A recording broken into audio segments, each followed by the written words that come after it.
Well, the Winston-Salem Forsyth County School District is dealing with a $5 million deficit after overspending.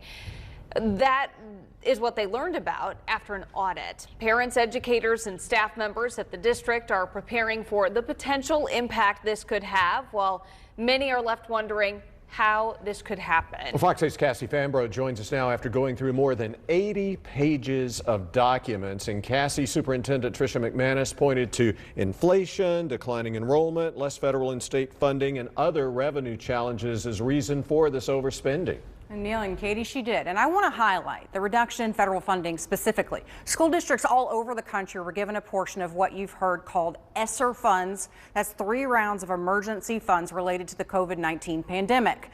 They were always going to be temporary, but many school districts used them to pay for programs and salaries, and they didn't have a plan to keep funding them when the well dried up. And I think what it showed is the federal funding we received that has gone away was really imperative to support our students post-pandemic, and we're still supporting our students post-pandemic. Winston-Salem Forsyth County Schools Superintendent Tricia McManus cited the end of ESSER funding, or COVID dollars, as one of the reasons the district has a $5 million budget deficit revealed after an audit. She also pointed to the state. The funding we're getting from the state has decreased, but if you look at the needs of our students and the work that we're trying to do in schools for them, that has not decreased. That has increased even though enrollment has decreased. Some of the needs are greater. About 8% of the district's entire budget was funded by the state in fiscal 2023. With no more money coming in from the federal or state level, the district has to make quick cuts before June 30th. They're ending some take-home cars, so that saves on gas, cutting travel, not hiring new people in central office, and more. The next fiscal year, which starts July 1, is more ambitious, to save $16 million.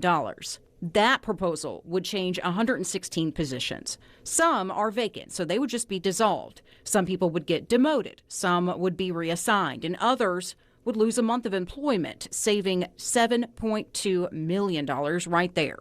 This will never be something easy or that I would want to do, but it is something that to have that sustainable fiscal sustainability for our school district. Still, the district has not been clear on how the overspending happened and what guardrails they plan to put in place to prevent it from happening again. We did find in the 80-plus page audit document a lack of staffing attributed as a reason money was spent and not noticed quickly. The district has an open director of finance position, a position still missing from the district website.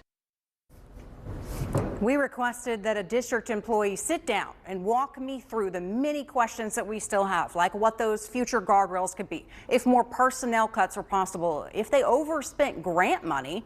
We sent several follow-up requests to the district spokesperson all day today, never got an answer via phone or email. Neil.